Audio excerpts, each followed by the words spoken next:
Non, c'est un roi nu, comme dirait Giono à propos de la tête de Langlois, mais c'est aussi un roi oublié. C'est peut-être,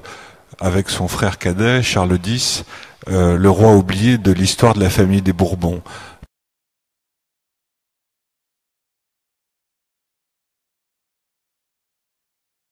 Un roi oublié, c'est peut-être, avec son frère cadet, Charles X, le roi oublié de l'histoire de la famille des Bourbons, pour toutes sortes de raisons. D'abord parce qu'il est évidemment sous l'ombre portée de l'histoire tragique de son frère Louis XVI, qui est son frère aîné, et c'est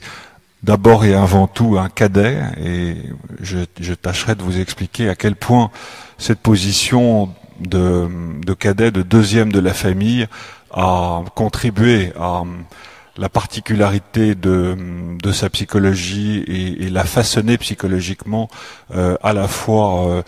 avant la Révolution, pendant la Révolution et à partir de 1814 lorsqu'il va prendre le pouvoir. Donc c'est un roi oublié et c'est alors même qu'il est oublié, paradoxalement, probablement le plus intelligent de la famille, en tout cas de sa génération. Si on prend la succession des souverains qui ont régné en France à partir de Louis XVI jusqu'à Napoléon III, on s'aperçoit qu'au fond, Louis XVIII est le seul roi qui va mourir sur son trône en 1824. Louis XVI meurt sur la guillotine, comme vous le savez tous, le 21 janvier 1793. Charles X va mourir en exil à Prague après avoir été démis du pouvoir et du trône par la Révolution de 1830, les fameuses Trois Glorieuses. Et comme dit méchamment Charles de Rémusat, il est tombé du côté où il penchait, c'est-à-dire du côté de l'absolutisme royal. Louis-Philippe va mourir en Angleterre en exil après avoir été lui-même également démis du pouvoir par la Révolution de février 1848. Quant à Napoléon III, vous connaissez son destin. Il meurt également en exil en Angleterre après avoir été démis du pouvoir pour avoir été battu à Sedan et par la proclamation de la République en septembre 1870. Donc le simple fait que cet homme ait, après un exil de près d'un quart de siècle, après 23 années d'exil, entre l'année 1791 où il quitte le royaume et l'année 1814 où il va trouver finalement le pouvoir, après ce passage extrêmement compliqué, difficile de l'exil, voilà un homme qui prend le pouvoir et qui le tient jusqu'à sa mort en septembre 1824. Et donc, troisième élément d'introduction à ce personnage, l'homme est oublié, l'homme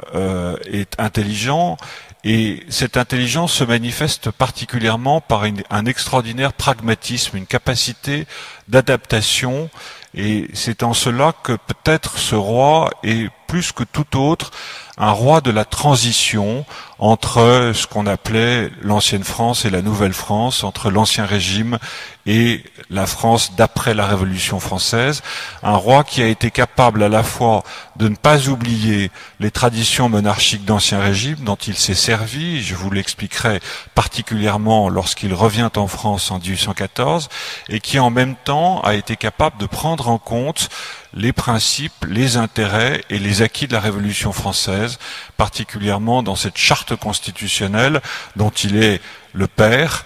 qu'il va octroyer, qu'il va donner aux Français en juin 1814. Donc pour toutes ces raisons, voilà un personnage qui est intéressant et qui, au fond, est une sorte d'introduction à notre modernité. Ce roi est, à la différence de Napoléon,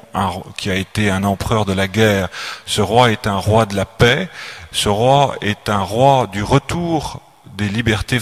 aux libertés françaises, et c'est un roi qui, par l'exemple anglais qu'il a pu voir de près en exil à partir de 1807,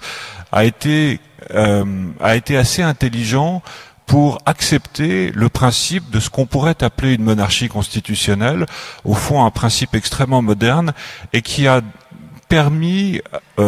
aux élites françaises et à la France d'une façon générale d'expérimenter un régime tout à fait nouveau, tout à fait neuf par rapport à ce que la France avait connu depuis la Révolution, qui est ce régime parlementaire où, comme le disait Guizot, alors qu'on se battait sous la Révolution, alors que l'on se taisait sous l'Empire, comme le dit Guizot, la France de la Restauration avait ramené la liberté au sein de la paix. Et cette liberté retrouvée au sein de la paix, une paix qui durera jusqu'en 1870, est un peu, en grande partie, l'œuvre de ce Louis XVIII, Louis Stanislas Xavier de Bourbon, plus connu sous le nom de Louis XVIII à partir de 1814. C'est de ce personnage dont je voudrais vous parler. Ce personnage, cet homme, connaît au fond une vie qui d'emblée, dès le moment de sa naissance en 1755, est une vie tragique. Il est l'un des 5 enfants, 3 garçons et 2 filles, du dauphin, qui est lui-même le fils de Louis XV, donc c'est un des 3 petits-fils de Louis XV, avec son frère aîné Louis XVI et son frère cadet, le futur Charles X. Il naît en 1755 et très rapidement, dès les années 1770-1780, il va se retrouver en conflit par rapport à son frère aîné. Voilà un homme que l'on marie à Marie-Joseph de Savoie, une princesse de Savoie-Carignan, qui n'aura pas d'enfant de son mariage, et qui, dès la naissance du premier enfant de Louis XVI, c'est une fille en 1777, et a fortiori la seconde naissance d'un garçon, le premier dauphin de France, qui va mourir juste avant l'avènement de la Révolution française en 1789, va se plaindre de ce qu'il appelle son inutilité et va considérer que au fond il va être obligé, il se pense obligé de mettre ses pieds dans les traces de son frère aîné Louis XVI, avec probablement très rapidement une ambition politique qui est le sien, un orgueil et un amour-propre dont il parle à plusieurs reprises à son premier favori qui est le duc de Lévis, avec lequel il entretient une correspondance qui a été publiée par le Mercure de France il y a quelques 20 ans et qui est extrêmement intéressant si l'on veut comprendre la psychologie de ce futur roi de France. Voilà un homme qui est donc tenu en lisière par rapport à son frère aîné, avec une véritable ambition politique, une intelligence politique qui va le conduire dès les années 1770-1780 à manœuvrer par rapport à son frère aîné, ce qui va alimenter en partie ce qu'on pourrait appeler une certaine légende noire qui va recouvrir le personnage, légende noire alimentée elle-même par de très grands biographes et romanciers comme Stefan Zweig, qui ne l'épargne pas dans la biographie qu'il consacre à Marie-Antoinette. Les rapports que le comte de Provence, car c'est le titre qu'il porte jusqu'en 1791, les rapports que le comte de Provence entretient avec son frère aîné Louis XVI, qui accède au pouvoir en 1774 à la mort de leur grand-père commun Louis XV, sont des rapports compliqués, des rapports de duplicité, des rapports feutrés. Quand on lit la correspondance de Mercy-Argenteau à Marie-Thérèse d'Autriche, qui rapporte les évolutions de Marie-Antoinette, reine de France, entre 1774 et 1789, on s'aperçoit que le personnage est tenu comme un personnage assez inquiétant, assez dangereux, capable par ses manœuvres de gêner le pouvoir monarchique incarné par Louis XVI. Il y a donc dès le départ un conflit de pouvoir qui existe entre les deux frères, entre le frère aîné Louis XVI et le frère cadet, comte de Provence, futur Louis XVIII. Et ce conflit de pouvoir ne va faire que s'accentuer à l'occasion de l'avènement de la Révolution française à partir de 1789. La légende noire de Louis XVIII, du futur Louis XVIII, est particulièrement alimentée par une affaire que l'on a appelée l'affaire Favras. Favras était un des favoris, un des personnages qui évoluait dans les, je dirais, dans la proximité du comte de Provence, qui a été probablement, même si cet homme qui finira par mourir sur la guillotine en février 1791 sans avoir parlé, a probablement été un intermédiaire entre le comte de Provence et Mirabeau, qui commence à se rapprocher de la cour dès la fin de l'année 1789 et particulièrement en 1790, et il est probable, voire certain, que le comte de Provence, par l'intermédiaire de Mirabeau, a tenté de se ressaisir d'une partie du pouvoir monarchique en train d'être perdu par son frère aîné Louis XVI, contré par l'Assemblée nationale,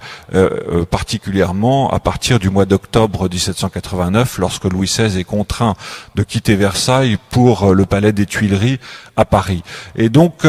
ces manœuvres en disent déjà assez long sur cette extraordinaire ambition politique de cet homme, qui est dans un certain sens un fils des Lumières, un enfant des Lumières,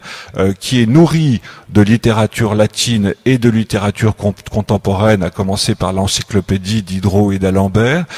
qui connaît son Horace par cœur, qui le cite d'ailleurs très souvent, qui a ce goût de la mise en scène du pouvoir, qui a ce goût de l'étiquette et du protocole, qu'il considérera toujours comme absolument utile à ce qu'il appelle la dignité du pouvoir royal. Et on retrouvera ça à partir de 1814 dans la reformation ou dans la réinvention de la cour de France lorsqu'il régnera au début de cette période dite de la Restauration. Et voilà un homme qui, en 1791, va profiter du départ de son frère, qu'on appellera la fuite à Varennes, pour lui-même quitter le royaume, après avoir promis qu'il y resterait envers et contre tous aux côtés de son frère. Et la différence qui peut exister entre les deux fuites des deux frères, celle de Louis XVI en direction de Metz, où en juin 1791 il décide de rejoindre l'armée de Bouillé et se fait malencontreusement arrêter, comme vous le savez, à Varennes, à quelques kilomètres du but, l'échec de ce départ de Louis XVI en comparaison de la réussite du départ de Louis XVIII, qui lui, accompagné de son favori de l'époque, qui était le futur duc d'Avaray, va gagner sans encombre Bruxelles, de l'autre côté donc des frontières du royaume, et va commencer, à partir de juin 1791, un exil qui va le conduire à travers l'Europe entière. Et il est intéressant d'observer et de regarder cet homme à la lumière de cet exil. Les 23 années qui vont conduire Louis XVIII de Bruxelles à Paris, entre 1791 et 1814, où il se déplacera successivement à Mons, puis à Turin chez son beau-père, le roi de Sardaigne, puis à Vérone, au sein des États de Venise, puis ensuite en Rhénanie, puis à côté de Varsovie, où il va se retrouver entre 1801 et 1803, puis à Blankenfeld, en Courlande, puis enfin en Angleterre à partir de 1807, où il réside successivement à Gosfield House au sud de Londres, puis à Hartwell House à partir de 1809 jusqu'en 1814. Ces 23 années d'exil sont probablement les années les plus importantes dans la formation psychologique de ce que sera cet homme. Il y a dans les contrariétés, la défaite de cet exil, une extraordinaire pugnacité de cet homme qui devient une sorte de roi nu, qui va se proclamer régent du royaume à la mort de son frère en janvier 1793, puis qui va se proclamer roi de France en juin 1795 à Vérone dans une proclamation spectaculaire après la mort officielle du dauphin, le petit Louis XVII, au Temple, et qui sera obligé, étant donné la situation qui est la sienne, de porter un titre de complaisance ou de courtoisie qui est celui de comte de Lille, du nom du duché de l'Isle-Adam qu'il a donné à son favori, le duc d'Avaray, et qui, malgré cette absence de pouvoir, malgré les contraintes de l'exil, ne va jamais abandonner la validité de ses droits dynastiques à régner sur un royaume de France qui devient évidemment, à la faveur de la Révolution, puis du coup d'État de Brumaire par Bonaparte, puis du consulat, puis de l'Empire, qui devient de plus en plus hypothétique. Et ce roi sans cour, ce roi sans armée, ce roi nu, ne va jamais abdiquer son pouvoir et va résister envers et contre tous, contre les tentatives qui vont être faites sur sa personne d'abdication, contre quelques pensions consistantes qui lui auraient permis de vivre le reste de sa vie aussi tranquillement possible. Non seulement il va refuser d'abdiquer à la demande qui lui est faite par Bonaparte et à la demande qui lui est faite également par Talleyrand, qui était le ministre des Relations extérieures de Bonaparte au début des années 1800, non seulement il va résister, mais il va demander à Bonaparte, sûr de ses droits, sûr qu'il est de ses droits à régner, il va demander à Bonaparte en 1800 d'être le général Monk, vous savez, ce général anglais qui a contribué à la restauration des Stuarts en Angleterre dans les années 1600. Il existera un échange de lettres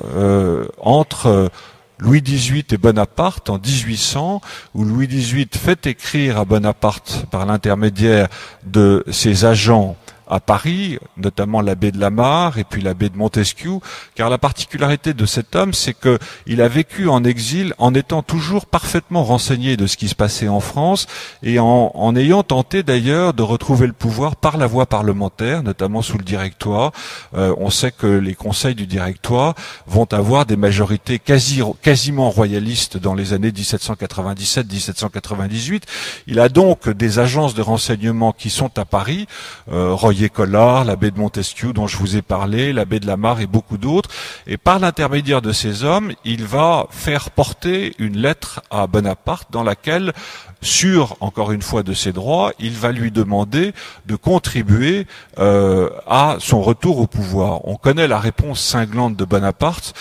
qui lui dit à peu près ceci: Monsieur, il l'appelle d'abord Monsieur et non pas Sire, ne comptez pas rentrer en France et régner à nouveau, il vous faudrait marcher sur 100 000 cadavres. Ça, c'est la fameuse réponse de Bonaparte à Louis XVIII qui date de la fin de l'année 1800. Donc, dans cette impasse-là, et malgré cette impasse, malgré les extraordinaires avanies de son exil, où par exemple en 1801, Louis XVIII est chassé de cette petite cour picrocolline, si j'ose dire, de Mito, où il a été accueilli par le tsar Paul Ier de Russie. La politique de rapprochement du tsar avec Bonaparte fait que Louis XVIII est obligé de quitter Mito en Courlande en plein milieu de l'hiver 1801 en catastrophe et de gagner Varsovie quasiment à pied.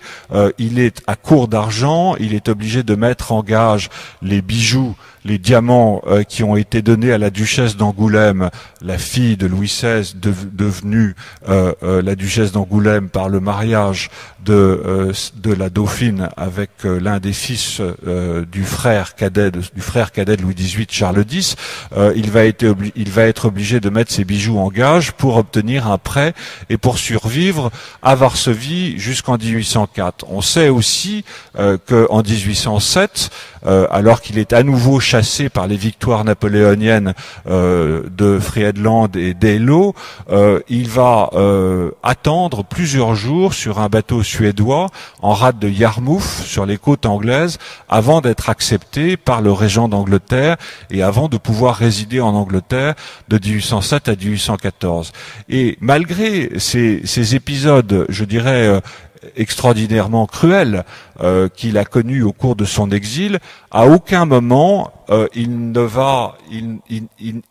va plus croire à son étoile. Au fond, si quelque chose le rapproche de Napoléon, c'est cette confiance absolue qu'il a dans son étoile. Alors, du côté de Napoléon, on pourrait appeler ça une croyance en la fortune. Du côté de Louis XVIII, je dirais plutôt que c'est une croyance en la providence. Vous savez, la fortune est la compagne laïque de la providence. Louis XVIII se remet dans les mains de la providence divine qui veille veille toujours, et pas toujours, mais parfois sur les rois en exil. Et c'est cette confiance dans cette providence, cette confiance dans la sûreté, dans la certitude de ses droits, qui va faire que sans armée, sans cour, sans soutien, sans appui, abandonné par la plupart de ses anciens alliés, c'est-à-dire par les grandes puissances européennes, il se considérera comme une véritable puissance. Lorsqu'il arrive en Angleterre en 1807, il écrit au régent pour pouvoir obtenir l'autorisation de résider en Angleterre, et de son bateau suédois qui est en rade de Yarmouth, il écrit ceci: Sire, ce n'est pas, j'apporte à votre Majesté un allié puissant. Cet allié, ce n'est pas ma personne, c'est le roi de France que j'incarne. Et c'est cette confiance qu'il a toujours conservée dans ses droits dynastiques, dans la puissance de ses droits dynastiques, qui fera que, au bout de son exil, il retrouvera le pouvoir en 1814. Chateaubriand a été probablement l'un de ceux qui ont le mieux caractérisé cette certitude toujours conservée intacte qu'avait Louis XVIII dans ses droits à régner. Il a un passage absolument magnifique dans les Mémoires d'outre-tombe où il dit à peu près ceci: Louis XVIII ne perdit jamais de vue la prééminence de son berceau. Il était roi partout, comme Dieu est Dieu partout. Le roi exilé, ce roi sans soldats, se retrouvera au bout de toutes les batailles qu'il n'avait pas gagnées. Toutes ces batailles menées par Napoléon, qui finiront par être des défaites à partir de 1812, le commencement de la fin, comme disait Talleyrand à propos de la campagne de Russie, à partir de 1813 avec la défaite de Leipzig, et surtout à partir de 1814 avec cette fameuse campagne de Russie, sorte de chant du cygne de la gloire napoléonienne, qui va conduire à une vacance du pouvoir. Cette vacance du pouvoir de 1814 n'impliquait pas a priori forcément le retour au pouvoir de la branche aînée des Bourbons en la personne de Louis XVIII. Pourquoi est-ce que Louis XVIII revient au pouvoir? D'abord, pour des raisons qui ont été un peu, je dirais, transformées par l'historiographie contemporaine. La propagande napoléonienne, particulièrement la propagande contemporaine des 100 jours, c'est-à-dire de l'année 1815, a fait de Louis XVIII le roi des fourgons de l'étranger. Louis XVIII, pour faire sortir d'OTAN Napoléon, pour faire sortir d'OTAN Louis XVIII de l'unité de la nation, de l'indivisibilité de la nation, pour en faire un étranger à la nation, a développé cette idée que le roi serait revenu à la faveur et grâce aux armées coalisées dans ces fameux fourgons de l'étranger, et que sans les alliés, il n'aurait pas pu régner à nouveau. Donc je voudrais commencer par tordre le cou à cette légende, qui est une légende de propagande, qui est d'origine napoléonienne, et qui aurait voulu que Louis XVIII aurait été poings et pieds liés sous la volonté et au pouvoir des puissances coalisées contre Napoléon. En réalité, on sait qu'en 1814, les puissances alliées vont négocier avec Napoléon quasiment jusqu'au bout, jusqu'au 19 mars 1814, à Châtillon-sur-Seine. Napoléon est représenté par son dernier ministre des Affaires étrangères, qui n'est plus Talleyrand, et qui est le général de Caulaincourt, et que les Alliés vont finir par reconnaître Louis XVIII comme un roi de France potentiel très tardivement, à partir du 31 mars 1814, alors que les jeux sont faits et que Paris est en train de se rendre aux puissances coalisées qui l'assiègent. On sait que les princes Bourbons, qui débarquent en France à la faveur des défaites napoléoniennes dans les premiers mois de 1814, le font à leur initiative personnelle, qu'ils ne sont pas envoyés par ni le gouvernement anglais, ni le gouvernement autrichien, ni le gouvernement prussien, et qu'ils y vont à leurs propres risques et périls, et que, encore une fois, les Alliés non seulement ne vont pas encourager les Bourbons à retrouver le pouvoir, mais vont plutôt contribuer à leur mettre des bâtons dans les roues. Le candidat préféré d'Alexandre Ier de Russie, qui a les cartes en main en mars 1814, puisqu'il est le premier à rentrer dans Paris avec le roi de Prusse, le candidat préféré d'Alexandre Ier de Russie est Bernadotte, ou un candidat de substitution, mais certainement pas un représentant de la famille de Bourbon, qu'il considère comme une famille beaucoup trop orgueilleuse et qui lui serait beaucoup trop hostile pour régner en France. Et donc, on sait le jeu et le rôle qu'a joué Talleyrand à Paris au cours de cette journée extraordinaire du 31 mars 1814, cette espèce de coup d'État qu'opère Talleyrand, qui arrive à convaincre Alexandre Ier de la pertinence de la candidature de Louis XVIII au trône de France, en liant précisément la légitimité, les droits historiques du roi Louis XVIII à la légitimité et aux droits historiques des différentes familles qui règnent en Europe. Il considère que cette coexistence de légitimité entre la légitimité française et la légitimité européenne du roi de Prusse, de l'empereur d'Autriche et du roi d'Angleterre permettra un retour à la confiance, et avec ce retour à la confiance, à partir dans un contexte de peur absolue, au fond, ce qui habite l'Europe en 1814, c'est cette peur qui saisit l'Europe dès 1792, cette peur de cet envahissement français continu depuis les guerres de conquête, les guerres idéologiques, puis les guerres de conquête de la Révolution, poursuivies par les guerres de conquête du consulat et de l'Empire. Retour à la confiance, et à partir de là, retour à la paix. Talleyrand a certainement été, dans cette circonstance, l'homme de la situation. Mais si Louis XVIII n'avait pas lui-même évolué par rapport à la Révolution au cours de ce long exil de 23 ans, il est probable que cette candidature n'aurait pas pu être avancée par Talleyrand à Paris. Louis XVIII, au moment où Talleyrand négocie à Paris, est à Londres, on est au mois de mai 1814, et Louis XVIII fait publier une première proclamation qui fait que cet homme revient de loin, car pendant plusieurs années, sous la Révolution, dans les années 1790 et quasiment jusqu'en 1799, Louis XVIII, dans ses proclamations, parle de rétablir la monarchie sur les bases de son ancienne constitution, c'est-à-dire en fait de ne pas tenir compte de la table rase révolutionnaire et de restaurer une monarchie sur les principes des privilèges, sur les principes des trois ordres, sur les principes des parlements, des États provinciaux, et donc de rétablir une société telle qu'elle existait avant l'avènement au serment du jeu de paume le 20 juin 1789, l'avènement de cette société nouvelle. Ce n'est que progressivement, dans les années 1800, à la faveur de son exil en Angleterre, où il observe le système parlementaire anglais, que Louis XVIII va évoluer, en commençant par considérer que l'administration issue de la Révolution française pourrait lui être utile, en poursuivant par un blanc-seing qu'il donne au Code civil napoléonien, en continuant dans une proclamation de 1813, donc un an avant son retour au pouvoir, par accepter le principe des biens nationaux, c'est-à-dire de ces transferts de propriété qui se sont opérés à la faveur de la Révolution en 1792 et 1793, et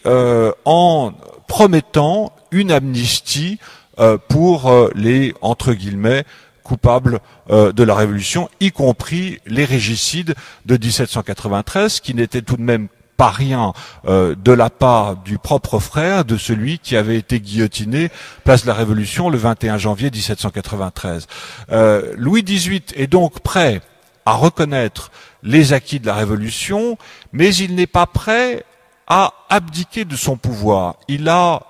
observé la dégradation du pouvoir de son frère à la faveur de la montée en puissance de l'Assemblée nationale en 1789 et 1790, et il ne veut pas être, comme l'a été son frère Louis XVI, roi des Français, roi de la Constitution de 1791, le premier fonctionnaire de l'État. Il veut être roi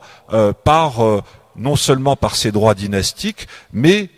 par la puissance divine, roi de droit divin. Et c'est cette particularité, ce paradoxe-là qui est particulièrement intéressant et qui fait de la Restauration une période quasiment unique en son genre. Le renversement de situation que va opérer Louis XVIII est tout à fait étonnant au mois de mai de 1814, car Talleyrand, manœuvrant à Paris, va obtenir du Sénat impérial que Louis XVIII soit rappelé. Mais il n'est pas rappelé comme roi de France, il est rappelé comme Louis Stanislas Xavier, frère du dernier roi régnant, c'est-à-dire frère de Louis XVI. Il n'est pas restauré, mais il est instauré.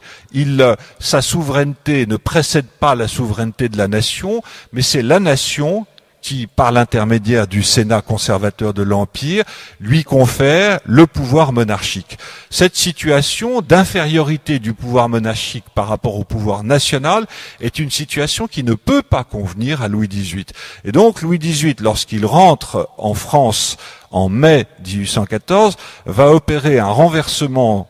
de rapport entre sa personne et la nation, c'est-à-dire le Sénat impérial, tout à fait étonnant en plusieurs étapes. La première étape est celle de sa rencontre avec Talleyrand à Compiègne le 1er mai 1814, alors qu'il est sur le point de rentrer à Paris. Il y a là une scène tout à fait extraordinaire que j'ai déjà un peu analysée et racontée dans ma biographie de Talleyrand, où Talleyrand est à l'époque le président du gouvernement provisoire de la France. C'est lui qui a les cartes du jeu politique en main, et il va à la rencontre du roi, donc de Paris à Compiègne. Il est reçu par le roi. Louis XVIII commence par le faire attendre, ce qui n'est pas rien, et ce qui est assez symptomatique des nouveaux rapports que Louis XVIII veut instaurer avec Talleyrand. Et il y a cette fameuse scène où le roi est assis, il reçoit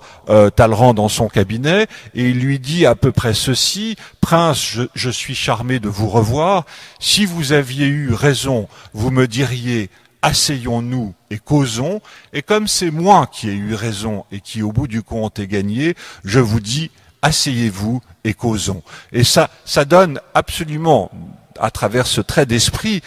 tout le sel de la situation d'un Talleyrand qui va être qui en quelques minutes est démis de son pouvoir de président du gouvernement provisoire de la France, qui perd les cartes politiques qu'il avait en main, et cette reprise en main du pouvoir qu'opère Louis XVIII. Il l'opère en publiant une première proclamation le lendemain, le 2 mai 1814, qu'on appelle la proclamation de Saint-Ouen, du nom du lieu, Saint-Ouen qui est maintenant une banlieue parisienne, du nom du lieu où il l'a écrite, avec la collaboration du baron de Vitrolles, où il admet les principes, la validité des principes de la constitution sénatoriale, un nœud coulant, disait Talleyrand, qui voulait enfermer le roi dans cette constitution. Il admet la validité de ces principes, mais il dit la trouver un peu trop précipitée, écrite un peu trop rapidement, et il propose d'octroyer lui-même une constitution à la France. C'est cette fameuse charte constitutionnelle qui va être solennellement jurée par Louis XVIII le 4 juin 1814 en présence des chambres assemblées, c'est-à-dire l'ancien corps législatif de l'Empire et l'ancien Sénat impérial transformé en chambre des pairs. Et cette charte constitutionnelle est véritablement un objet constitutionnel non identifié, car comme je vous l'ai dit, le cœur de ce texte, un texte à la fois court et obscur, les meilleures constitutions sont les constitutions les plus courtes et les plus obscures, disait Napoléon qui s'y connaissait. Cette constitution à la fois courte et obscure, qui va être rédigée en à peine 3 semaines par le roi lui-même et par l'intermédiaire des commissaires du roi, nommés par le roi, qui vont être l'abbé de Montesquieu, le comte Ferrand et Beugnot, qui était un ancien haut fonctionnaire de l'Empire, préfet de l'Empire. Cette constitution va mettre le pouvoir exécutif au cœur de l'organisation des pouvoirs d'État. Le roi, dans cette constitution, conserve ce qu'on pourrait appeler l'unicité des pouvoirs royaux, c'est-à-dire à la fois le pouvoir exécutif, le pouvoir législatif et le pouvoir judiciaire. L'origine du pouvoir n'est pas n'est pas explicitement indiqué dans la Constitution. C'est la partie non dite de la Constitution, comme si cette origine, aux yeux de Louis XVIII, était évidente. Dans le préambule à cette charte de 1814, on parle de la providence qui a ramené Louis XVIII dans ses États. Mais derrière cette notion de providence, on peut discerner évidemment la notion de droit divin, qui n'est pas explicitement indiquée, mais qui est véritablement présente. Il y a donc une récupération des pouvoirs monarchiques qui sont faits à travers ce texte, ce qui n'empêche pas certains aménagements du pouvoir exécutif royal, et notamment par l'intermédiaire de deux chambres, donc une représentation nationale, une chambre basse, une chambre des députés, élue au pouvoir au suffrage censitaire, donc qui au fond est élue par une toute petite minorité des Français, 29 millions d'habitants en 1814, et ce sont quelques 100 000 privilégiés qui vont accéder au vote et élire ces députés de la Chambre des députés, et une chambre haute qui est désignée, dont les membres sont désignés par le roi, qu'on appellera la Chambre des Pairs, qui est un peu la suite du Sénat impérial et qui est un peu à l'origine de ce qu'est notre Sénat actuel. Donc le corps législatif, la représentation nationale joue un rôle aux côtés du pouvoir exécutif, notamment en ce qui concerne non pas la proposition des lois, mais la discussion des lois, et en particulier la discussion de la principale de ces lois, qui est la loi de budget, les lois de finances annuelles. Il y a donc une capacité de la part de Louis XVIII à accepter ce qu'on a appelé à l'époque la balance des pouvoirs, un contrebalancement du pouvoir royal, du pouvoir monarchique, du pouvoir exécutif par un pouvoir législatif, un pouvoir de représentation nationale qui est organisé sous la forme très anglaise, ces institutions si bien éprouvées dans un pays voisin, disait Talleyrand, sous la forme de ce qu'on appelle le bicaméralisme. Cette capacité à s'adapter, on la retrouve surtout à côté des pouvoirs du roi dans la première partie de ce texte constitutionnel qui s'intitule « Droits des Français ». Depuis 1793, on avait un peu oublié les droits des Français. Les constitutions consulaires et impériales de l'an 8, de l'an 12 n'en parlent pas, et Louis XVIII, le premier, va remettre en avant ces droits qui sont des droits révolutionnaires ou issus de la Révolution, qui touchent aux libertés, la liberté de réunion, la liberté de conscience. Par exemple, la religion catholique qui est réinstaurée comme religion de l'État n'est pas exclusive des autres religions, et en particulier du protestantisme, et en cela, ça nous paraît absolument évident aujourd'hui, mais le régime français, du point de vue de la liberté de conscience, est probablement l'un des régimes, ce régime de 1814 est probablement l'un des régimes les plus libéraux d'Europe. Le gouvernement français de 1814 compte 2 ministres protestants, je pense à Guizot et je pense au comte de Jaucourt, alors qu'en Angleterre, à Londres, il n'est pas question d'avoir un catholique au sein d'un gouvernement anglais. On a là déjà un exemple de ces différences de liberté qui pouvaient exister entre les deux pays. Donc liberté de conscience, liberté de réunion, mais surtout évidemment liberté de presse et de parole. Et on peut penser, et on est amené à penser, que ce qu'on a appelé la première restauration, cette année de 1814, a probablement été l'une des années les plus libérales de l'histoire du XIXe siècle, avec les inconvénients que ça pouvait représenter d'ailleurs. On est frappé de voir à quel point Louis XVIII va, comme le dit de façon un peu ironique Fouché, va se coucher dans le lit de Napoléon, c'est-à-dire va accepter non seulement les principes révolutionnaires, mais l'administration issue de la Révolution française. Au fond, Louis XVIII a l'intelligence de considérer que la Révolution va parachever une volonté monarchique qui était à l'œuvre sous l'Ancien Régime, c'est-à-dire la centralisation des pouvoirs d'État. Il va considérer que, au fond, les départements, les préfets, instaurés par Napoléon en 1800, sont des instruments extrêmement commodes à l'exercice du pouvoir royal. Et il va se garantir de les supprimer. Lorsque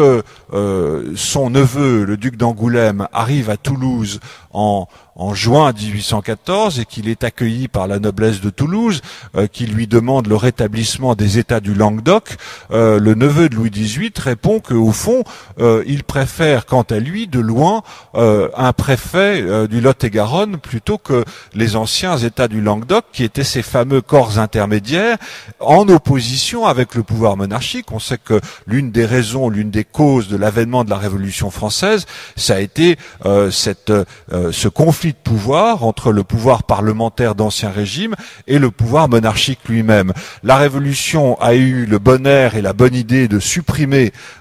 cette opposition parlementaire à l'œuvre dans la seconde moitié du XVIIIe siècle, et Louis XVIII va véritablement en profiter. On peut quasiment parler, à propos de ce pouvoir monarchique de 1814, d'une sorte de pouvoir révolutionnaire couronné. Au fond, Louis XVIII se sert des institutions révolutionnaires, des principes révolutionnaires pour fortifier son pouvoir monarchique. C'est ça le paradoxe de la Restauration, c'est ça le paradoxe de cette charte de 1814. Ce paradoxe, évidemment, comporte des inconvénients ou entraîne ou fait surgir des obstacles. Et les deux obstacles que va rencontrer Louis XVIII au moment du rétablissement ou de l'établissement de ce tout nouveau pouvoir monarchique de 1814, on les trouve à la fois dans la société et dans l'armée. Dans la société, au fond, on aurait pu penser que l'opposition à la charte constitutionnelle, que l'opposition à ce roi restauré de 1814, Louis XVIII, aurait été une opposition de l'ancien tiers-État, une opposition de la bourgeoisie, des élites de la haute et de la moyenne bourgeoisie. Au contraire, la bourgeoisie sera probablement l'allié le plus enthousiaste et le plus solide à cet avènement, à ce rétablissement du pouvoir monarchique. La véritable opposition sociale que va rencontrer Louis XVIII, il la rencontre dans la noblesse, dans l'ancienne noblesse d'Ancien Régime, qui, comme le dit très bien un contemporain, si la noblesse a été comme pardonnée et acceptée du bout des lèvres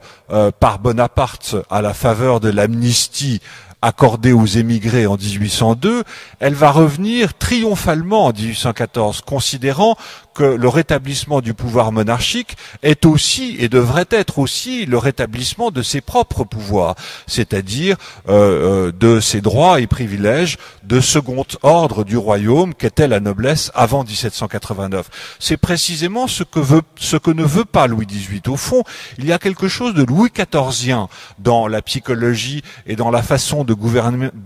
de Louis XVIII, qui considère qu'il est beaucoup plus facile pour lui de gouverner avec la bourgeoisie, avec une classe sociale qui est en cours d'ascension sociale et qui n'a pas les prétentions qui étaient les prétentions de la noblesse avant 1789, prétentions recouvrées à la faveur de son retour en 1814. Et il y a donc une tension qui s'installe entre cette noblesse qui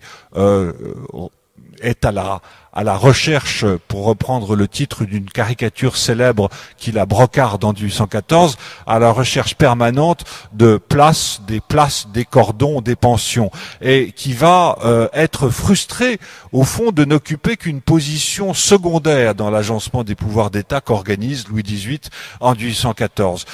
La première force critique à la charte constitutionnelle de 1814, c'est la noblesse, beaucoup plus que la bourgeoisie. Premier élément d'opposition. Deuxième élément d'opposition, et encore plus grave, celui-là que rencontre Louis XVIII, c'est l'armée. Louis XVIII, le roi philosophe, comme le disait très justement Madame de Staël, est un homme est un roi de la paix et non pas un roi de guerre. Le contraste qui peut exister entre ce roi de 60 ans qui retrouve le pouvoir, ce roi énorme, les représentations qu'on a de lui sont en général assez faussées. Personne n'a osé reproduire le véritable embonpoint de Louis XVIII, qui est un roi gros, qui se déplace difficilement, qui est goûteux, podagre, qui la plupart du temps doit être roulé en chaise dès l'année 1814, à tel point d'ailleurs que on se moque de ses infirmités physiques. Les garçons de la chambre qui étaient chargés de le soulever de son fauteuil roulant pour le poser sur son trône, lorsqu'il n'y arrivait pas et que le roi retombait lourdement sur son derrière, disaient c'est avoir manqué le roi. Donc et dans l'armée, bien entendu, ce roi incapable de monter à cheval était plutôt considéré, pour reprendre l'expression qui courait à l'époque au sein de l'armée, comme le gros cochon, plutôt que comme un roi alerte et un roi guerrier comme l'avait été Napoléon. Lorsque au sein des régiments on se comptait, on disait 1, 2, 3, 4, 5, 6, 7, 8, 9, 10, 11, 12, 13, 14, 15, 16, 17, gros cochon, 19, 20, 21, 22, 23. C'est dire la situation assez difficile qui existait alors entre Louis XVIII, ce roi de la paix, ce roi goûteux et podagre, et l'armée. Une armée, il ne faut pas l'oublier, une armée défaite en 1814. Si l'armée française n'a jamais accepté quelque chose au cours du 19e et au cours du 20e siècle, c'est précisément la défaite. Très vite est arrivé, dès la première abdication de Napoléon, monte en puissance cette légende de la trahison, hein, cette trahison que l'on retrouve à l'occasion de toutes les défaites de quelque armée que ce soit d'ailleurs, y compris l'armée allemande. Souvenez-vous de ce leitmotiv du coup de poignard dans le dos que l'on voit apparaître en 1919 en Allemagne. Eh bien, c'était la même chose en 1814. Si l'armée, la grande armée napoléonienne est finalement battue au mois de mars 1814, c'est parce qu'elle a été trahie. Lorsque les Anglais vont visiter les champs de bataille de Champagne, à Craonne, à Brienne, à la faveur de la paix de 1814, les guides anciens militaires qui les conduisent sur ces champs de bataille parlent sans cesse de trahison. L'armée donc se sent trahie, est frustrée, et elle l'est d'autant plus que Louis XVIII, qui va suivre une stricte orthodoxie budgétaire et qui va considérer que les dettes de l'Empire doivent être réglées par la Restauration et que les créanciers de l'État doivent être honorés, toutes les dettes doivent être payées, y compris les bêtises de Napoléon, dira Louis XVIII de façon assez amusante. Donc cette orthodoxie budgétaire, qui quelquefois n'est pas une orthodoxie politique, on sait que l'équilibre du budget de l'État ne va pas forcément sans difficulté politique, va conduire Louis XVIII à diminuer les effectifs de l'armée et à faire passer l'armée d'un pied de guerre à un pied de paix. Pour rentrer dans les détails, on passe de 400 000 hommes à 200 000 hommes. D'où l'existence de ce qu'on appellera les demi-soldes, c'est-à-dire ces quelques 40 ou 50 000 officiers de l'ancienne grande armée qui vont être mis en réserve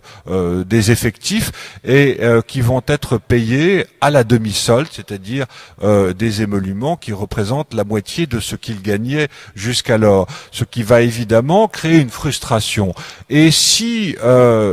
Napoléon revient au pouvoir, ce fameux vol de l'aigle de mars 1814, l'aigle et les couleurs nationales flotteront de clocher en clocher jusqu'au tour de Notre-Dame. Ce vol de l'aigle qui va conduire Napoléon du golfe Jouan le 1er mars 1815 au palais des Tuileries qu'il retrouve le 20 mars 1815. Si Napoléon réussit en partie ce spectaculaire retour au pouvoir de 1815, c'est grâce à l'armée. C'est par cette défection, ce qu'on pourrait appeler une mutinerie, non pas tant un complot ou un pronunciamento militaire, mais le fait que l'armée va abandonner le pouvoir royal auquel elle a prêté serment en 1814 et va se retrouver confrontée entre ce que certains officiers appellent nos devoirs et nos affections. Au fond, c'est une position militaire qu'on retrouve à l'occasion de toutes les grandes crises militaires de la France contemporaine, y compris celle du putsch d'Alger en 1961-1962. J'ai découvert que certains écrits, lorsque certains officiers tentent de justifier cet abandon de Louis XVIII pour Napoléon au cours de ce mois de mars 1815 et qu'ils parlent des affections et de ce goût de la gloire qu'il emporte sur les devoirs et les serments prêtés, je pense aux mémoires du général Thiebaut, on retrouve des mots qui sont quasiment les mêmes que ceux qui sont prononcés par Élie de Saint-Marc dans ses mémoires Les Chants de Braise lorsqu'il veut justifier le putsch auquel il va participer à Alger au début des années 1960. C'est assez étonnant ça. En tout cas, Louis XVIII se retrouve à nouveau comme le roi nu, un roi sans armée, abandonné par la totalité de l'armée. Vous vous rappelez du fameux mot du maréchal Ney qui était envoyé par Louis XVIII à Lons-le-Saunier pour arrêter Napoléon et qui avait promis à Louis XVIII qu'il ramènerait Napoléon dans une cage de fer et qui, le 14 mars 1815, à Lons-le-Saunier, se retourne en faveur de Napoléon et qui dit « on ne peut pas arrêter l'eau de la mer avec la main » et qui se rend compte que l'armée est littéralement pris d'une frénésie napoléonienne et que par contamination, cette mutinerie se propage au fur et à mesure que se propage la nouvelle du débarquement de Napoléon. Cette mutinerie se propage de régiment en régiment, ce qui amène Louis XVIII à quitter les Tuileries dans la nuit du 19 au 20 mars 1815 pour se réfugier à Gand. Notre père de Gand, dira-t-on sous forme de jeu de mots à Paris, au cours de ces 3 mois que l'on appellera les 100 jours, entre mars et juin 1815. La période, et j'en terminerai là-dessus, la dernière période qui va conduire Louis XVIII à retrouver le pouvoir à partir de juillet 1815 jusqu'à sa mort en septembre 1824 est probablement la période la plus dramatique, la plus tragique et la plus solitaire de cet homme qui avait déjà connu de longues années de solitude en exil. Au fond, Louis XVIII va se battre quasiment seul en faveur d'une réconciliation nationale. C'est pour ça d'ailleurs que Henri IV et la figure d'Henri IV est récupérée par Louis XVIII, l'homme de la réconciliation entre protestants et catholiques, est récupérée par Louis XVIII comme la figure emblématique du royaume. Si Henri IV a été l'homme de la paix religieuse, Louis XVIII veut être l'homme de la paix sociale entre les intérêts de l'ancien régime d'un côté et les intérêts de la Révolution de l'autre. Il le dira à plusieurs reprises dans ses lettres, « Je ne veux pas être le roi de 2 France ». Et dans des circonstances extrêmement difficiles qui sont celles de son retour pour la 2e fois à Paris en juillet 1815, après la défaite de Waterloo le 18 juin 1815, Louis XVIII va mettre en place un programme politique de réconciliation nationale qui a été très bien résumé par l'un de ses principaux ministres, très habile, encore un bourgeois, Élie Decazes, qui sera fait duc de Decazes par Louis XVIII. Bon, ce programme se résume en 2 mots, royaliser la nation, nationaliser la royauté. Et c'est exactement ce que va tenter de faire Louis XVIII envers et contre tout, et en particulier envers et contre sa propre famille. Car son frère cadet, le futur Charles X, qui va prendre sa suite en 1824, qu'on appelle le comte d'Artois, va mener l'opposition ultra-royaliste à la politique de modération et de réconciliation menée par Louis XVIII. Et on peut considérer que les années qui vont de 1815 à 1819 sont probablement parmi les années les plus libérales et les plus modérées, les plus pacifiques de toute l'histoire du XIXe siècle jusqu'à l'avènement de la Troisième République. Et voilà un homme, et là on retrouve la psychologie et le caractère du roi, qui n'est pas du tout ce roi fainéant que certains de ses biographes ont voulu faire. Le roi se trouve au bout de toutes les décisions qui sont prises, dira par exemple Decazes à propos de son maître qui était en même temps le favori de Louis XVIII. Voilà un roi qui va tenir le pouvoir envers et contre tous, envers et contre sa famille, mais envers et contre son propre physique, ses propres incapacités physiques, envers et contre sa maladie, qui vont faire de ces dernières années véritablement des années de souffrance. Il aura ce mot qu'il dira à un autre de ses ministres, le comte de Villèle, qui est aussi un des grands hommes de cette période. Il est permis à un roi de mourir, mais il ne lui est pas permis d'être malade, ni de souffrir, ni de se plaindre. Et les derniers jours de Louis XVIII, aux Tuileries, en septembre 1824, où il voit arriver son frère un peu empressé, impatient de trouver le pouvoir ou de prendre le pouvoir à sa propre mort, à la mort de son frère Louis XVIII, il lui dit, lorsqu'il le voit arriver, « Il est encore trop tôt, mon frère, pas encore. » Et jusqu'au dernier moment, il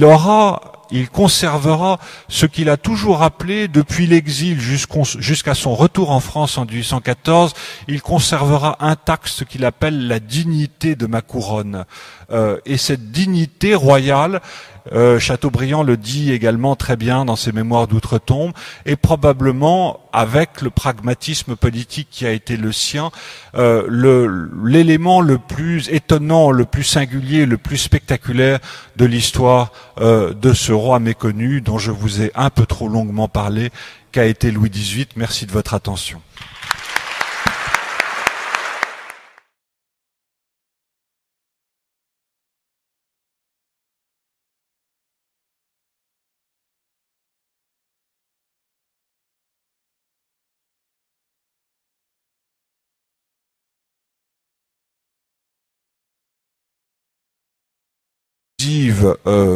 Des autres religions, et en particulier du protestantisme, et en cela, ça nous paraît absolument évident aujourd'hui, mais le régime français, du point de vue de la liberté de conscience, est probablement l'un des régimes, ce régime de 1814 est probablement l'un des régimes les plus libéraux d'Europe. Le gouvernement français de 1814 compte 2 ministres protestants, je pense à Guizot et je pense au comte de Jaucourt, alors qu'en Angleterre, à Londres, il n'est pas question d'avoir un catholique au sein d'un gouvernement anglais. On a là déjà un exemple de ces différences de liberté qui pouvaient exister entre les deux pays. Donc liberté de conscience, liberté de réunion, mais surtout évidemment liberté de presse et de parole. Et on peut penser, et on est amené à penser que ce qu'on a appelé la première restauration, cette année de 1814, a probablement été l'une des années les plus libérales de l'histoire du XIXe siècle, avec les inconvénients que ça pouvait représenter d'ailleurs. On est frappé de voir à quel point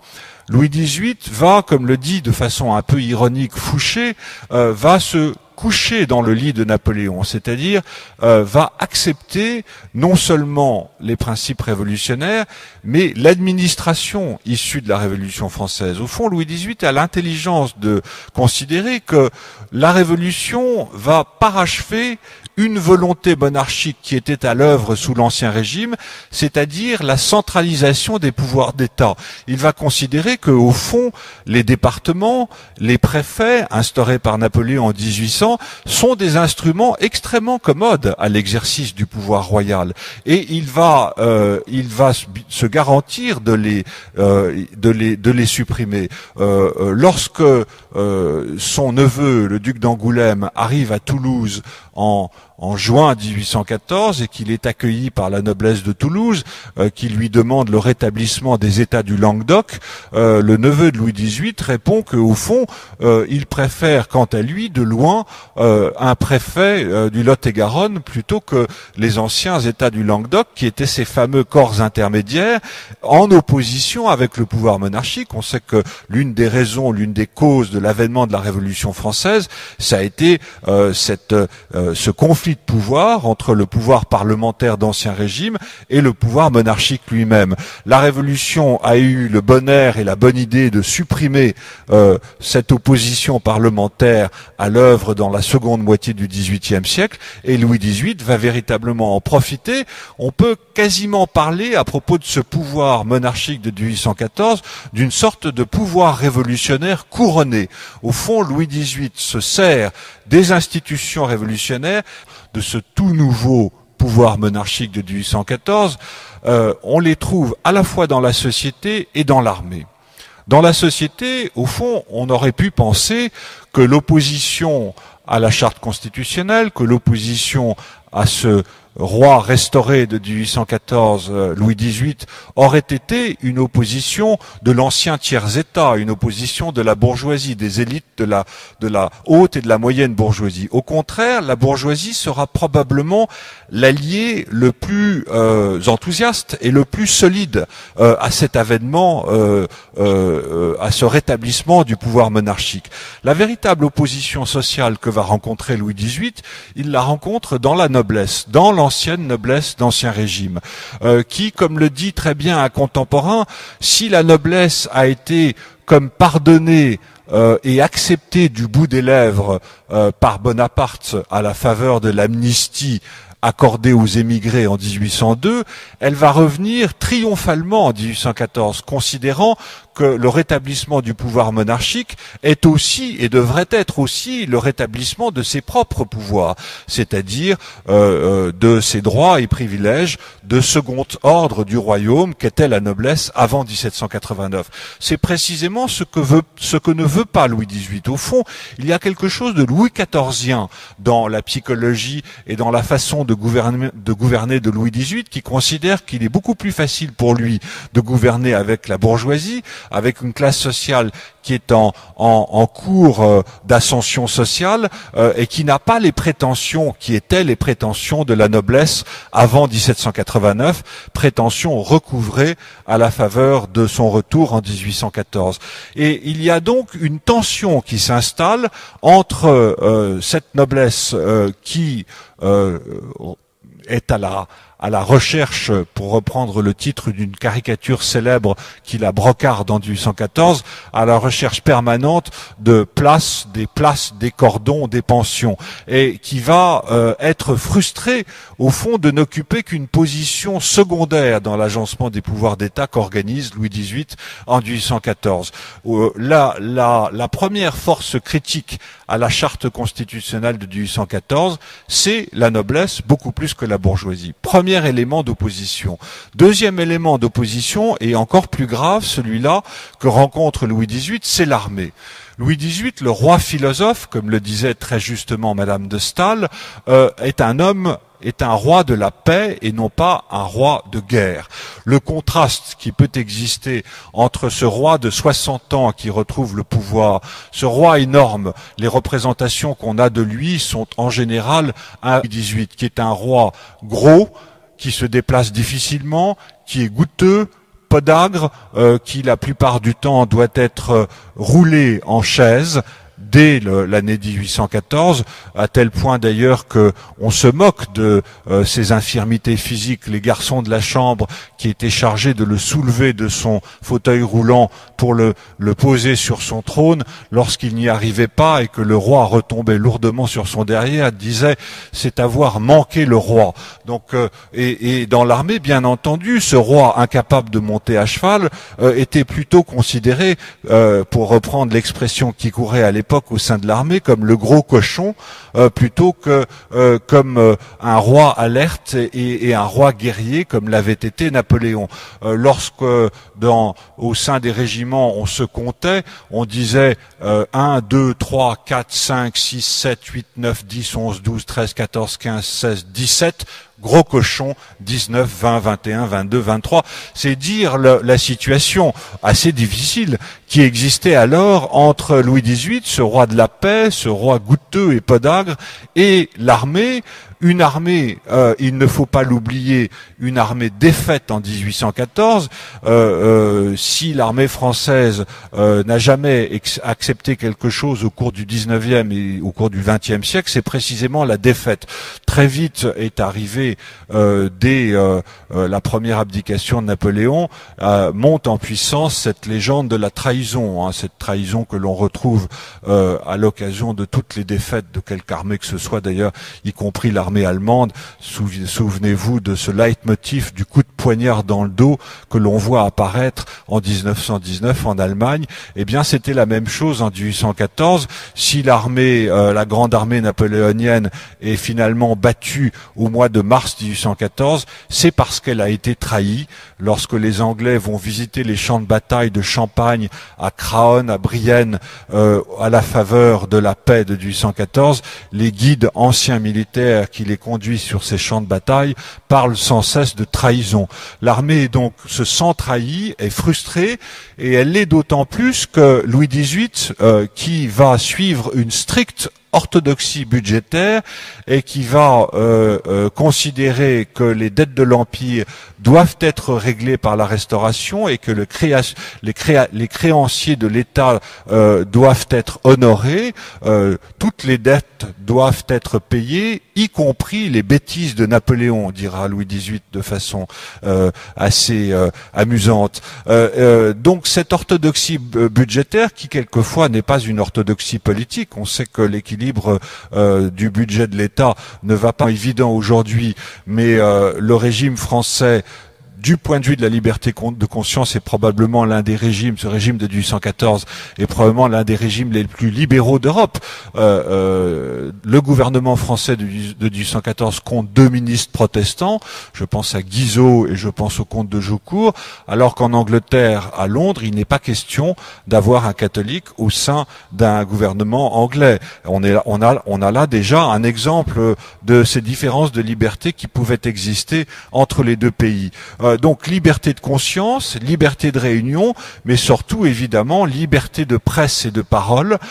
Et on peut penser, et on est amené à penser que cette première, ce qu'on a appelé la première restauration, cette année de 1814, a probablement été l'une des années les plus libérales de l'histoire du 19e siècle, avec les inconvénients que ça pouvait représenter d'ailleurs. On est frappé de voir à quel point Louis XVIII va, comme le dit de façon un peu ironique Fouché, va se coucher dans le lit de Napoléon, c'est-à-dire va accepter non seulement les principes révolutionnaires, mais l'administration issue de la Révolution française. Au fond, Louis XVIII a l'intelligence de considérer que la Révolution va parachever une volonté monarchique qui était à l'œuvre sous l'Ancien Régime, c'est-à-dire la centralisation des pouvoirs d'État. Il va considérer que, au fond, les départements, les préfets, instaurés par Napoléon en 1800, sont des instruments extrêmement commodes à l'exercice du pouvoir royal.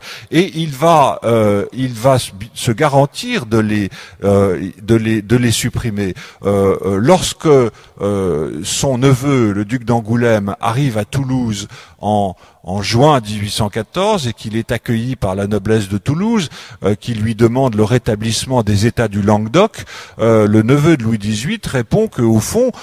il préfère, quant à lui, de loin, un préfet du Lot-et-Garonne plutôt que les anciens États du Languedoc, qui étaient ces fameux corps intermédiaires en opposition avec le pouvoir monarchique. On sait que l'une des raisons, l'une des causes de l'avènement de la Révolution française, ça a été ce conflit de pouvoir entre le pouvoir parlementaire d'Ancien Régime et le pouvoir monarchique lui-même. La Révolution a eu le bon air et la bonne idée de supprimer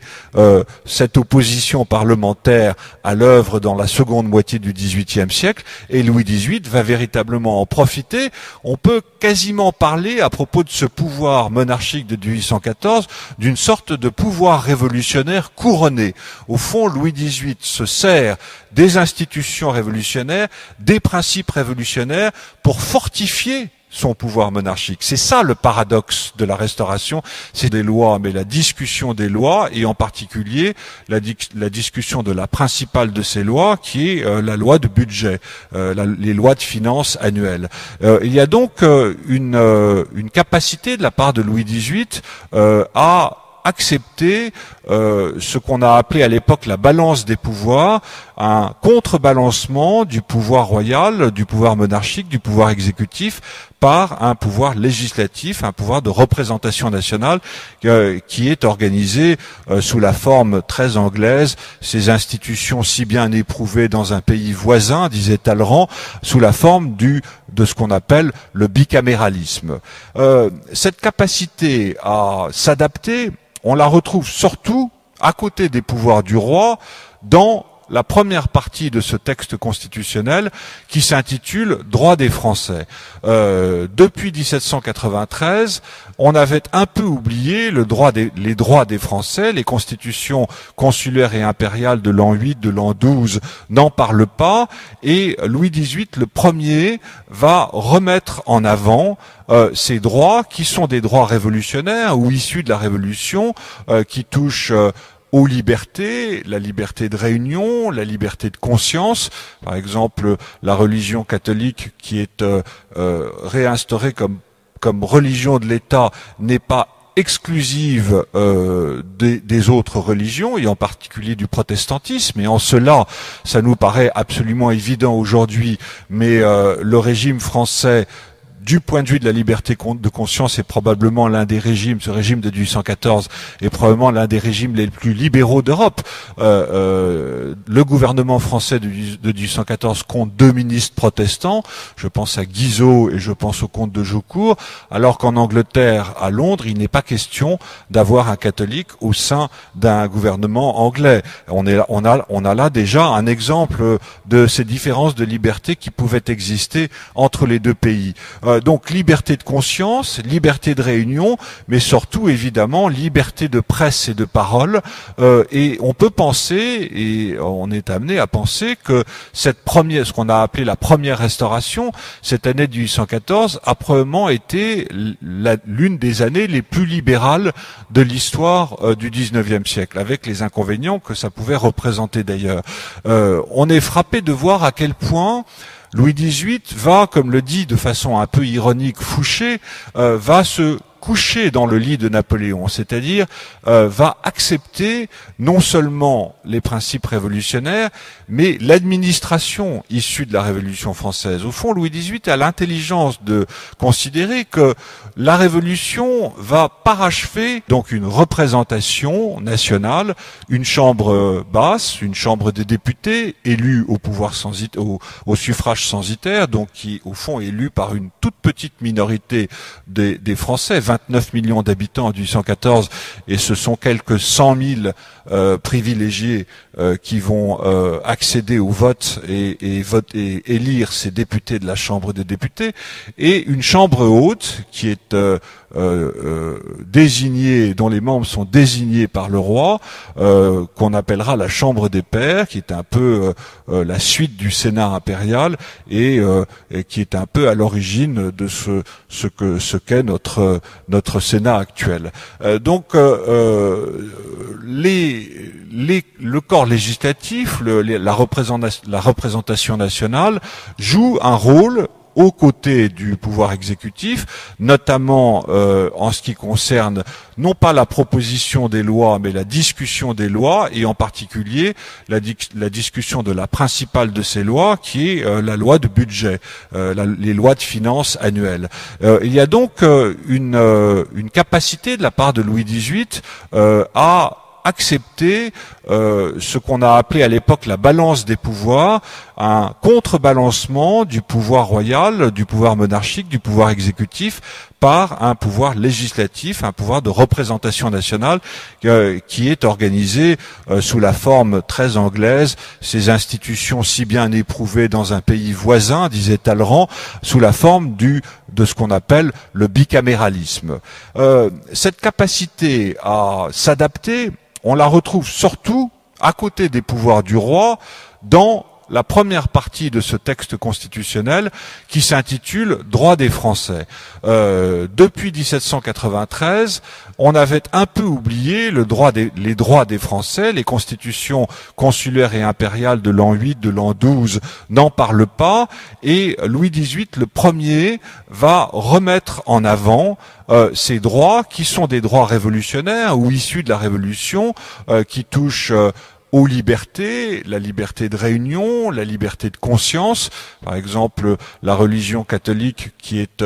réinstaurée comme religion de l'État n'est pas exclusive des autres religions, et en particulier du protestantisme, et en cela, ça nous paraît absolument évident aujourd'hui, mais le régime français, du point de vue de la liberté de conscience, est probablement l'un des régimes, ce régime de 1814 est probablement l'un des régimes les plus libéraux d'Europe. Le gouvernement français de 1814 compte 2 ministres protestants, je pense à Guizot et je pense au comte de Jaucourt, alors qu'en Angleterre, à Londres, dès les années 1770-1780, il va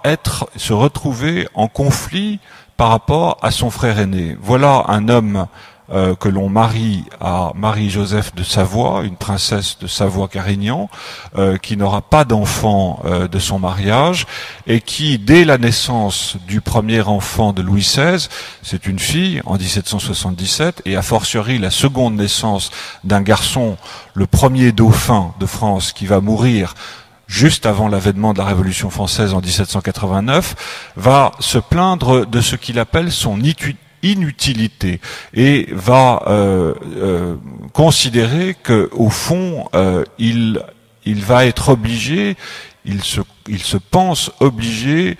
de mettre ses pieds dans les traces de son frère aîné Louis XVI, avec probablement très rapidement une ambition politique qui est le sien, un orgueil et un amour-propre dont il parle à plusieurs reprises à son premier favori qui est le duc de Lévis, avec lequel il entretient une correspondance qui a été publiée par le Mercure de France il y a quelques 20 ans, et qui est extrêmement intéressant si l'on veut comprendre la psychologie de ce futur roi de France. Voilà un homme qui est donc tenu en lisière par rapport à son frère aîné, avec une véritable ambition politique, une intelligence politique qui va le conduire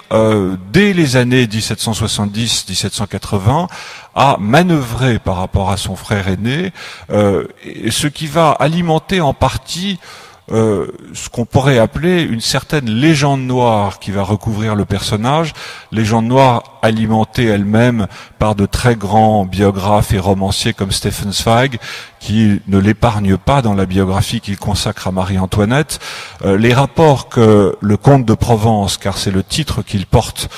jusqu'en 1791, les rapports que le comte de Provence entretient avec son frère aîné Louis XVI, qui accède au pouvoir en 1774 à la mort de leur grand-père commun Louis XV, sont des rapports compliqués, des rapports de duplicité, des rapports feutrés. Quand on lit la correspondance de Mercy-Argenteau à Marie-Thérèse d'Autriche, qui rapporte les évolutions de Marie-Antoinette, reine de France, entre 1774 et 1789, on s'aperçoit que le personnage est tenu comme un personnage assez inquiétant, assez dangereux, capable par ses manœuvres de gêner le pouvoir monarchique incarné par Louis XVI. Il y a donc dès le départ un conflit de pouvoir qui existe entre les deux frères, entre le frère aîné Louis XVI et le frère cadet comte de Provence, futur Louis XVIII. Et ce conflit de pouvoir ne va faire que s'accentuer, et a fortiori la seconde naissance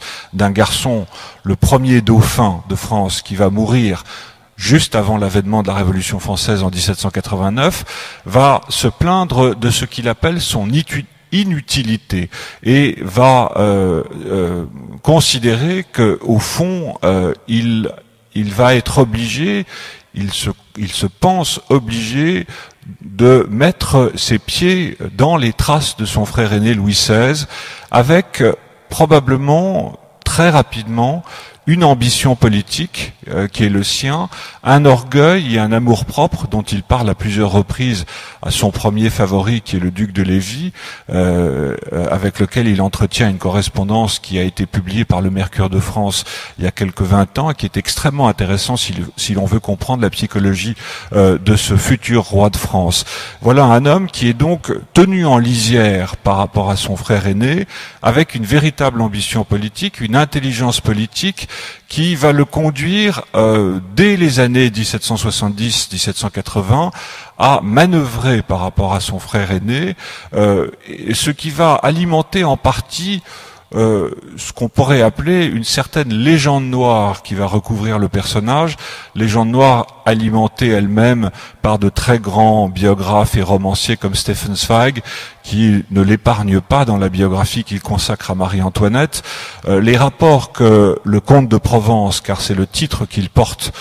jusqu'en 1791, les rapports que le comte de Provence entretient avec son frère aîné Louis XVI, qui accède au pouvoir en 1774 à la mort de leur grand-père commun Louis XV, sont des rapports compliqués, des rapports de duplicité, des rapports feutrés. Quand on lit la correspondance de Mercy-Argenteau à Marie-Thérèse d'Autriche, qui rapporte les évolutions de Marie-Antoinette, reine de France, entre 1774 et 1789, on s'aperçoit que le personnage est tenu comme un personnage assez inquiétant, assez dangereux, capable par ses manœuvres de gêner le pouvoir monarchique incarné par Louis XVI. Il y a donc dès le départ un conflit de pouvoir qui existe entre les deux frères, entre le frère aîné Louis XVI et le frère cadet comte de Provence, futur Louis XVIII. Et ce conflit de pouvoir ne va faire que s'accentuer à l'occasion de l'avènement de la Révolution française à partir de 1789. La légende noire de Louis XVIII, du futur Louis XVIII, est particulièrement alimentée par une affaire que l'on a appelée l'affaire Favras. Favras était un des favoris, un des personnages qui évoluait dans les, je dirais, dans la proximité du comte de Provence,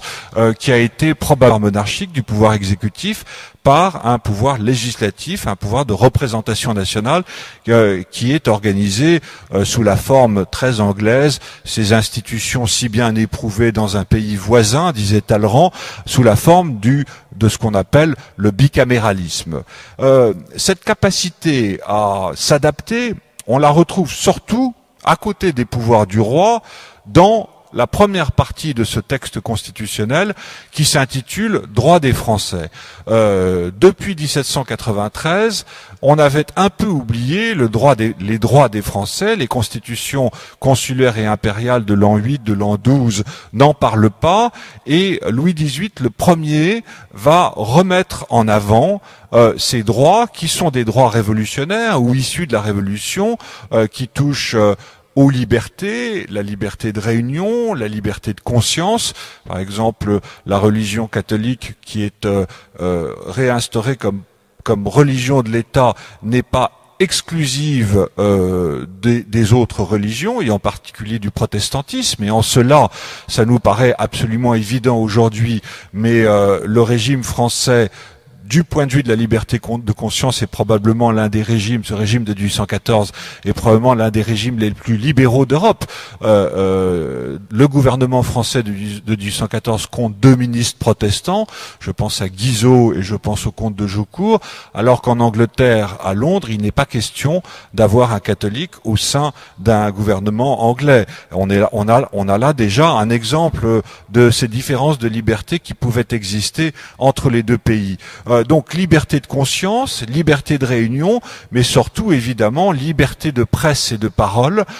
Et on peut penser, et on est amené à penser que cette première, ce qu'on a appelé la première restauration, cette année de 1814, a probablement été l'une des années les plus libérales de l'histoire du 19e siècle, avec les inconvénients que ça pouvait représenter d'ailleurs. On est frappé de voir à quel point Louis XVIII va, comme le dit de façon un peu ironique Fouché, va se coucher dans le lit de Napoléon, c'est-à-dire va accepter non seulement les principes révolutionnaires, mais l'administration issue de la Révolution française. Au fond, Louis XVIII a l'intelligence de considérer que la Révolution va parachever une volonté monarchique qui était à l'œuvre sous l'Ancien Régime, c'est-à-dire la centralisation des pouvoirs d'État. Il va considérer que, au fond, les départements, les préfets, instaurés par Napoléon en 1800, puissants, sont des instruments extrêmement commodes à l'exercice du pouvoir royal. Et il va se garantir de les supprimer à partir de 1789. La légende noire de Louis XVIII, du futur Louis XVIII, est particulièrement alimentée par une affaire que l'on a appelée l'affaire Favras. Favras était un des favoris, un des personnages qui évoluait dans les, je dirais, dans la proximité du comte de Provence, qui a été probablement, même si cet homme qui finira par mourir sur la guillotine en février 1791 sans avoir parlé, a probablement été un intermédiaire entre le comte de Provence et Mirabeau, qui commence à se rapprocher de la cour dès la fin de l'année 1789 et particulièrement en 1790, et il est probable, voire certain, que le comte de Provence, par l'intermédiaire de Mirabeau, a tenté de se ressaisir d'une partie du pouvoir monarchique en train d'être perdu par son frère aîné Louis XVI, contré par l'Assemblée nationale, particulièrement à partir du mois d'octobre 1789, lorsque Louis XVI est contraint de quitter Versailles pour le palais des Tuileries à Paris. Et donc ces manœuvres en disent déjà assez long sur cette extraordinaire ambition politique de cet homme, qui est dans un certain sens un fils des Lumières, un enfant des Lumières, qui est nourri de littérature latine et de littérature contemporaine, à commencer par l'encyclopédie Diderot et d'Alembert, qui connaît son Horace par cœur, qui le cite d'ailleurs très souvent, qui a ce goût de la mise en scène du pouvoir, qui a ce goût de l'étiquette et du protocole, qu'il considérera toujours comme absolument utile à ce qu'il appelle la dignité du pouvoir royal. Et on retrouvera ça à partir de 1814 dans la reformation ou dans la réinvention de la cour de France lorsqu'il régnera au début de cette période dite de la Restauration. Et voilà un homme qui, en 1791, va profiter du départ de son frère, qu'on appellera la fuite à Varennes, pour lui-même quitter le royaume,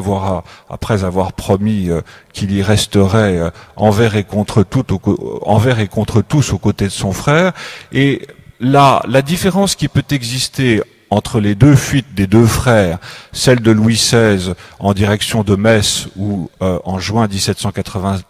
il décide de rejoindre l'armée de Bouillé et se fait malencontreusement arrêter, comme vous le savez, à Varennes, à quelques kilomètres du but, l'échec de ce départ de Louis XVI en comparaison de la réussite du départ de Louis XVIII, qui lui, accompagné de son favori de l'époque, qui était le futur duc d'Avaray, personnels qu'ils ne sont pas envoyés par ni le gouvernement anglais, ni le gouvernement autrichien, ni le gouvernement prussien, et qu'ils y vont à leurs propres risques et périls, et que, encore une fois, les Alliés non seulement ne vont pas encourager les Bourbons à retrouver le pouvoir, mais vont plutôt contribuer à leur mettre des bâtons dans les roues. Le candidat préféré d'Alexandre Ier de Russie, qui a les cartes en main en mars 1814, puisqu'il est le premier à rentrer dans Paris avec le roi de Prusse, le candidat préféré d'Alexandre Ier de Russie est Bernadotte, ou un candidat de substitution, mais certainement pas un représentant de la famille de Bourbon, qu'il considère comme une famille beaucoup trop orgueilleuse et qui lui serait beaucoup trop hostile pour régner en France. Et donc on sait le jeu et le rôle qu'a joué Talleyrand à Paris au cours de cette journée extraordinaire du 31 mars 1814, cette espèce de coup d'État qu'opère Talleyrand, qui arrive à convaincre Alexandre Ier de la pertinence de la candidature de Louis XVIII au trône de France, en liant précisément la légitimité, les droits historiques du roi Louis XVIII à la légitimité et aux droits historiques des différentes familles qui règnent en Europe. Il considère que cette coexistence de légitimité entre la légitimité française et la légitimité européenne du roi de Prusse, de l'empereur d'Autriche et du roi d'Angleterre, permettra un retour à la confiance. Et avec ce retour à la confiance, à partir dans un contexte de peur absolue, au fond, ce qui habite l'Europe en 1814, c'est cette peur qui saisit l'Europe dès 1792, cette peur de cet envahissement français continu depuis les guerres de conquête, les guerres idéologiques, puis les guerres de conquête de la Révolution, poursuivies par les guerres de conquête du consulat et de l'Empire. Retour à la confiance et à partir de là, retour à la paix. Talleyrand a certainement été, dans cette circonstance, l'homme de la situation. Mais si Louis XVIII n'avait pas lui-même évolué par rapport à la Révolution au cours de ce long exil de 23 ans, il est probable que cette candidature n'aurait pas pu être avancée par Talleyrand à Paris. Louis XVIII, au moment où Talleyrand négocie à Paris, est à Londres, on est au mois de mai 1814, et Louis XVIII fait publier une première proclamation qui fait que cet homme revient de loin, car pendant plusieurs années, sous la Révolution, dans les années 1790 et quasiment jusqu'en 1799, Louis XVIII, dans ses proclamations, a l'intelligence de considérer que la Révolution va parachever une volonté monarchique qui était à l'œuvre sous l'Ancien Régime, c'est-à-dire la centralisation des pouvoirs d'État. Il va considérer que, au fond, les départements, les préfets, instaurés par Napoléon en 1800, sont des instruments extrêmement commodes à l'exercice du pouvoir royal. Et il va se garantir de les supprimer. Lorsque son neveu, le duc d'Angoulême, arrive à Toulouse en juin 1814 et qu'il est accueilli par la noblesse de Toulouse qui lui demande le rétablissement des États du Languedoc, le neveu de Louis XVIII répond qu'au fond il préfère quant à lui de loin un préfet du Lot-et-Garonne plutôt que les anciens États du Languedoc qui étaient ces fameux corps intermédiaires en opposition avec le pouvoir monarchique. On sait que l'une des raisons, l'une des causes de l'avènement de la Révolution française, ça a été ce conflit de pouvoir entre le pouvoir parlementaire d'Ancien Régime et le pouvoir monarchique lui-même. La Révolution a eu le bon air et la bonne idée de supprimer cette opposition parlementaire à l'œuvre dans la seconde moitié du XVIIIe siècle, et Louis XVIII va véritablement en profiter. On peut quasiment parler, à propos de ce pouvoir monarchique de 1814, d'une sorte de pouvoir révolutionnaire couronné. Au fond, Louis XVIII se sert des institutions révolutionnaires, des principes révolutionnaires pour fortifier son pouvoir monarchique. C'est ça le paradoxe de la Restauration, c'est ça le paradoxe de cette charte de 1814. Ce paradoxe, évidemment, comporte des inconvénients ou entraîne ou fait surgir des obstacles. Et les deux obstacles que va rencontrer Louis XVIII au moment du rétablissement ou de l'établissement de ce tout nouveau pouvoir monarchique de 1814, on les trouve à la fois dans la société et dans l'armée. Dans la société, au fond, on aurait pu penser que l'opposition à la charte constitutionnelle, que l'opposition à ce roi restauré de 1814, Louis XVIII, aurait été une opposition de l'ancien tiers-État, une opposition de la bourgeoisie, des élites de la haute et de la moyenne bourgeoisie. Au contraire, la bourgeoisie sera probablement l'allié le plus enthousiaste et le plus solide à cet avènement, à ce rétablissement du pouvoir monarchique. La véritable opposition sociale que va rencontrer Louis XVIII, il la rencontre dans la noblesse, dans l'ancienne noblesse d'Ancien Régime, qui, comme le dit très bien un contemporain, si la noblesse a été comme pardonnée et acceptée du bout des lèvres, mais les principes, la validité des principes de la Constitution sénatoriale, un nœud coulant, disait Talleyrand, qui voulait enfermer le roi dans cette Constitution. Il admet la validité de ces principes, mais il dit la trouver un peu trop précipitée, écrite un peu trop rapidement, et il propose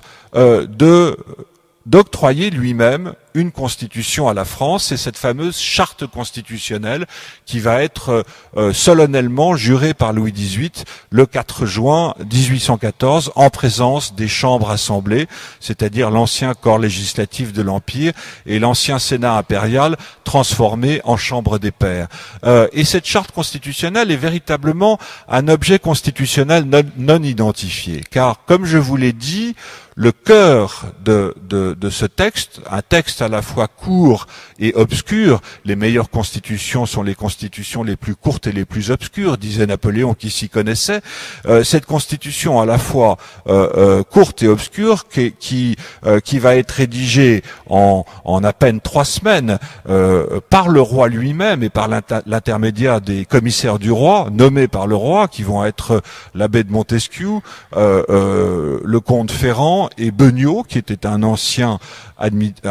haut fonctionnaire de l'Empire, préfet de l'Empire. Cette constitution va mettre le pouvoir exécutif au cœur de l'organisation des pouvoirs d'État. Le roi, dans cette constitution, conserve ce qu'on pourrait appeler l'unicité des pouvoirs royaux, c'est-à-dire à la fois le pouvoir exécutif, le pouvoir législatif et le pouvoir judiciaire. L'origine du pouvoir n'est pas explicitement indiquée dans la Constitution. C'est la partie non dite de la Constitution, comme si cette origine, aux yeux de Louis XVIII, était évidente. Dans le préambule à cette charte de 1814, on parle de la providence qui a ramené Louis XVIII dans ses États. Mais derrière cette notion de providence, on peut discerner évidemment la notion de droit divin, qui n'est pas explicitement indiquée, mais qui est véritablement présente. Il y a donc une récupération des pouvoirs monarchiques qui sont faits à travers ce texte, ce qui n'empêche pas certains aménagements du pouvoir exécutif royal, et notamment par l'intermédiaire de 2 chambres, donc une représentation nationale, une chambre basse, une chambre des députés, élue au suffrage censitaire, donc qui au fond est élue par une toute petite minorité des Français, 29 millions d'habitants en 1814, et ce sont quelques 100 000 privilégiés qui vont accéder au vote et élire ces députés de